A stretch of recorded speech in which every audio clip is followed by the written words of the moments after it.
We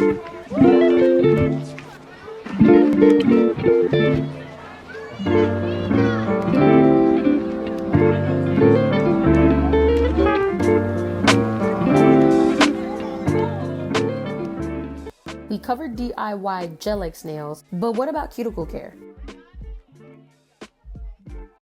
Being able to do your own nails is great, but having bad cuticles doesn't pull off so cute. So in this video, I'm going to help you with simple ways to maintain your nail bed and cuticles, whether you're starting a fresh set or like me in this video, you're in between sets. I showed you the end result at the beginning of the video. This is the same hand that I worked on. Because I consistently maintain cuticle care, it's easy to keep that momentum going. Now, my tips and tricks work for me. I'm not saying this is the only way because I'm not a professional. However, I did pick up tips from those that are. From there, I tweaked it for my personal upkeep. I haven't done a fresh set since the last video of my nails that I posted. Yeah, I know. I did that set in January this year. That's a long time. That just shows you that I'm able to maintain my nails even without doing a new set. It's really easy to do, and I'm gonna show you that in this video. I'm definitely excited for this video. I'm gonna be showing you cuticle care, how to maintain a smooth nail bed, all while doing your own nails like a professional. Let's start by showing the tools that you need to get the desired results.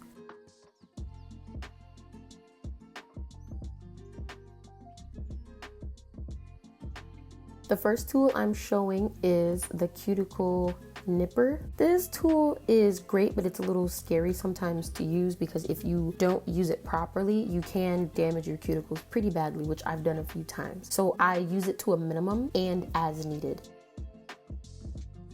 Next tool that I'm showing is the sanding bits. I specifically use these on my natural nails. You can definitely still use them on the false nails. However, I only use it when I'm trying to balance out the end result.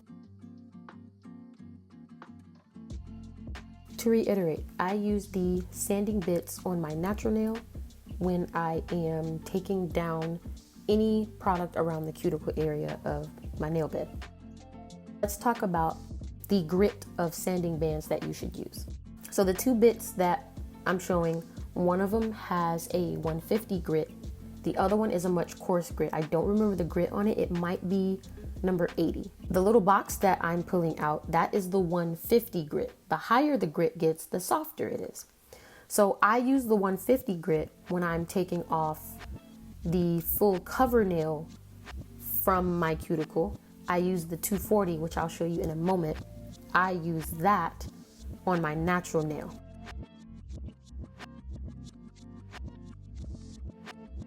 These next tools are the most important. Before I can do anything to my nails, these tools are what gets all of the dead skin, everything that's gonna cause lifting up away from the nail bed around the skin of your cuticle area. I cannot do my nails without having these two bits right here. The first one is oh gosh, I don't remember the name of this bit. This cuticle bit gets around the nail bed close to the skin, like I was saying a moment ago. It's really good at picking up overgrown skin and all that nasty stuff that we don't want to talk about. I've actually just started using this bit. It's pretty good at getting up dead skin. The snakehead bit got most of everything off. I only use this to finish and buff off and smoothen out what the snakehead bit was able to take most off. Okay, more tools to talk about. I believe these are pretty much manual when it comes to prepping your cuticles, prepping your overall nails. For the most part, I only use 3 of these. These tools can do everything that the nail file can do. They can clean, they can push back the cuticle, they can lift up dead skin, but we would much rather use the electric file. These are the 2 that I use. I use the cuticle pusher, as you can see on one end.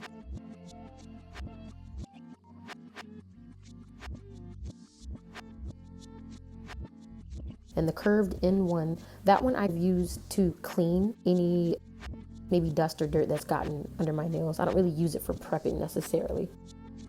The other end, of course, another cuticle pusher, but that sharper one, That one you can use kind of as a cuticle pusher too.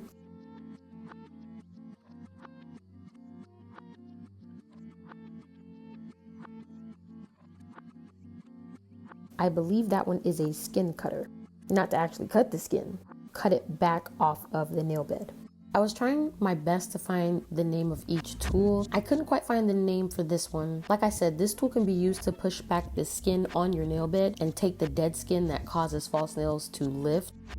But in my experience, I just start with the pusher, the cuticle pusher, and then I go in with the electric drill to do the rest of the work. Besides the electric nail drill, these are the last couple of tools that you want to include when you are taking care of your cuticles, your nail bed. I do not use this on my natural nail because of the durability of this nail drill bit and its strength and its ability to heat up fast, even if you're doing one rotate per minute. This is not something that you want to use on your natural nail, even if it is extra fine. You want to use this on products like acrylic, gel, polygel, things like that. This is another nail drill bit. This one's actually my favorite. I like to use this one for cleaning off that final finish. Kind of like when you're buffing off the top of your nail to get that really smooth finish. So when you apply any gel colors or any top coat, it's not rough. Maybe I should have said this first before the extra fine, but nonetheless, when you're using this particular nail bit, the medium bit, this one I use more for shaping. So the extra fine we use for final finish and buffing off any roughness. Medium grit, we use that one for overall shaping of our false nails.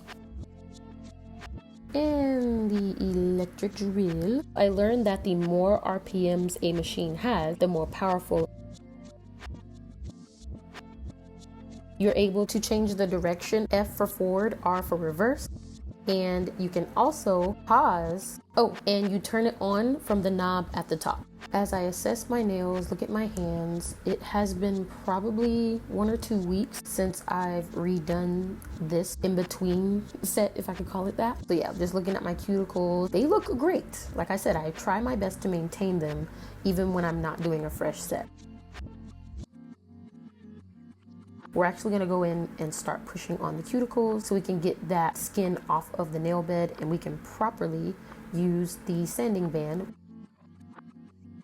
When you are considering taking product around the cuticle area of your nail off, you don't want to use something that has a low grit. The lower the grit is on the sanding band, the more coarse it is. You are most definitely going to damage your nail bed. That's why you're having issues when you try to do your own nails, that nothing adheres well. Your nails are, the nail beds are very sensitive to touch and to hot water, to cold water. You're damaging your nail bed because you're using grits that are too coarse for your natural nail.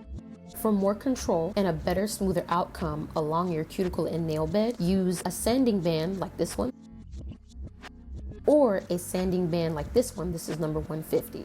It's much softer. You're able to control as you're using the electric file going around your skin. You're not gonna cut your skin. You're not gonna sand too harshly on top of your nail bed, which will expose closer to your skin the ultimate culprit as to why your nails are not coming out like you want to and they're lifting.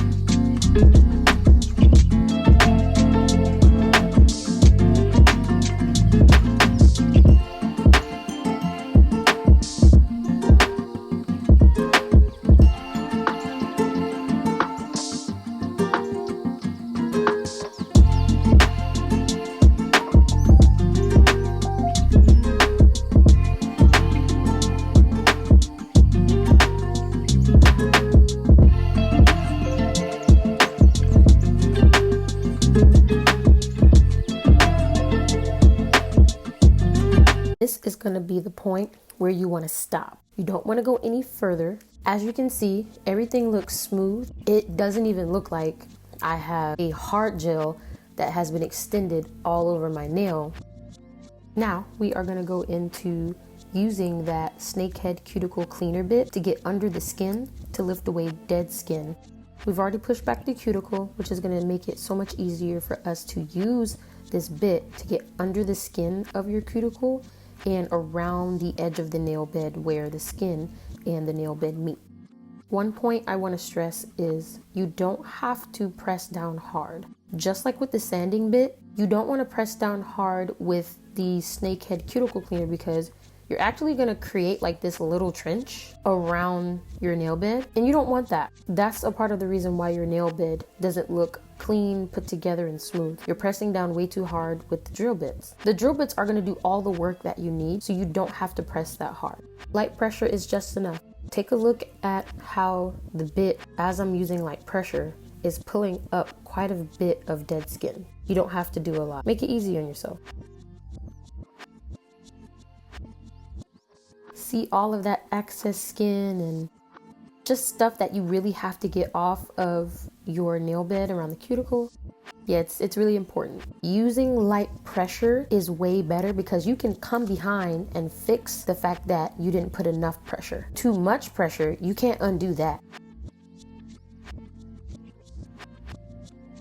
I even take the time to pull back the skin, even though I've already pushed up the skin enough to get underneath. I like to go the extra mile and get underneath the skin because I know that I maintain my nails longer than 3 weeks, especially since I'm waiting for a particular time to redo a full set, which I'll explain at the end of the video. Okay, so I'm gonna clean off all the work that I did. I usually use my cuticle brush, but for some reason it wasn't near me. I'll get it in a second. Look at how clean and smooth my nail looks. It honestly looks like a professional did this. Like everything looks all together. It just looks seamless. That's exactly what you want it to look like. Because once you start to add products on top, you want to make sure that you have a really seamless base. Oop, gotta catch up. Okay, so of course, as I already explained, we're gonna go in with this diamond under the nail cleaning cuticle. So no, we are not done yet. This tool, like I said earlier, it's almost like that final buff off that you want to do when you're cleaning. This really does the job for that.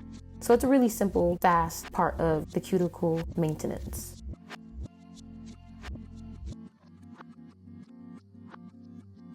And just like the snakehead bit, same thing with this tool, same with the sanding bands on the mandrel bit. Always use light pressure. Let the tool do all of the work.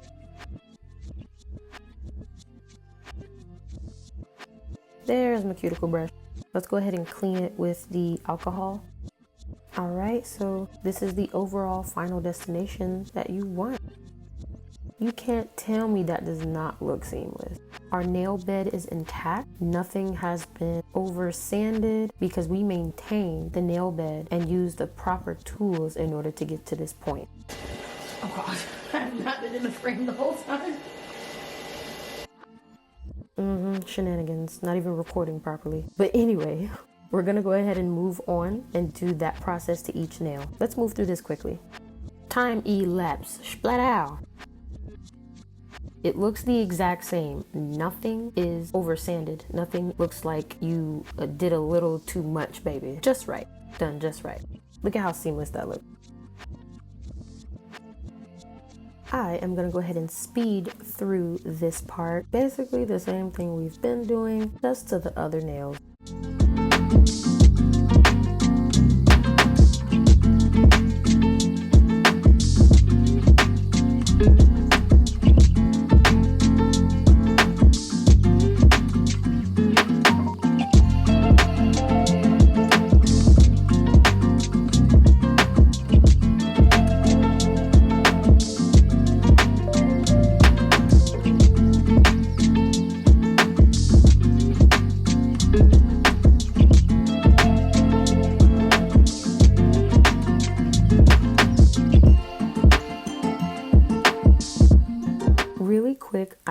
show you how powerful these tools are, especially when you're using an electric drill. This was honestly an accident, but if you take a look at my ring finger, it scraped my skin. That little bit of skin that is all scraped up, yeah, that little thing did that. It doesn't hurt, nothing crazy, but I'm gonna take that cuticle nipper, go in and clip off that excess skin so that way it doesn't affect how nice my cuticles looked and how hard I've worked. This shows the importance of utilizing light pressure.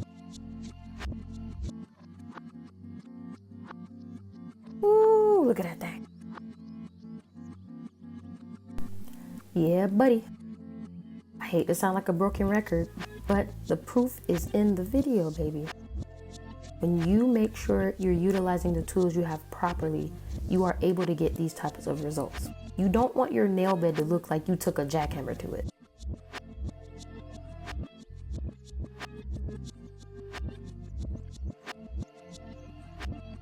This is not the point to go in with your cuticle oil. You're not exactly done. If you go in with a cuticle oil, you're not going to be able to put on the following products. Go in with the protein bond, which I showed all of these products already in my previous video. And of course, when you put this protein bond on, do not touch your nails. You are going to defeat the purpose as to why you put the protein bond on.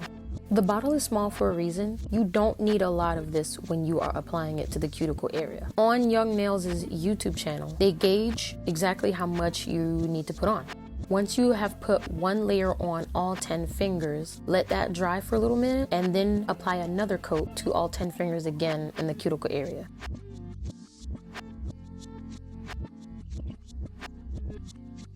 This is the point where you want to go in with your builder gel, or honestly, if you really want to, you can put a full cover tip on top of this if you're looking to get more of a build and more of an arch on your nail.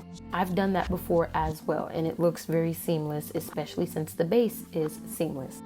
When you have your base done properly, your cuticles pushed back properly, all of the extra skin, you're able to put this protein bond on and move on to the next point without any issues of lifting. I like to start off with my thinner builder gel, do 2 coats, and then move into my thicker builder gel so that way I don't overdo it and over layer.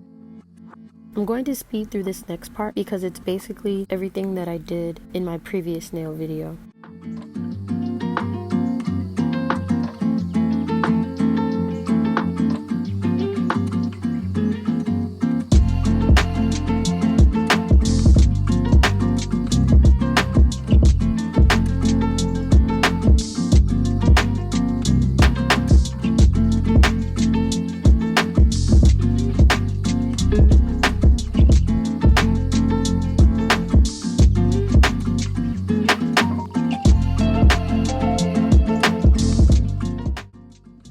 And of course, as you can see, I always have to do a very natural, fleshy tone look. It's very sophisticated, it's very classy, and it goes with all my outfits.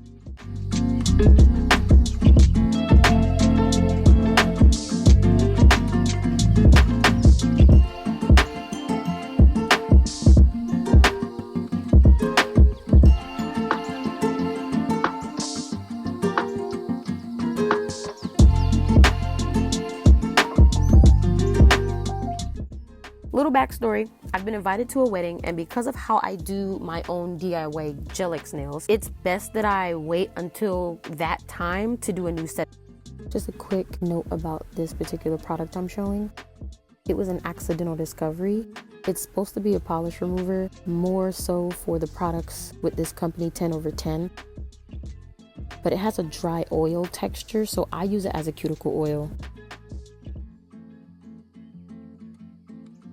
Yeah, so this wraps up. Take care of your nail bed and your cuticles. Talk soon.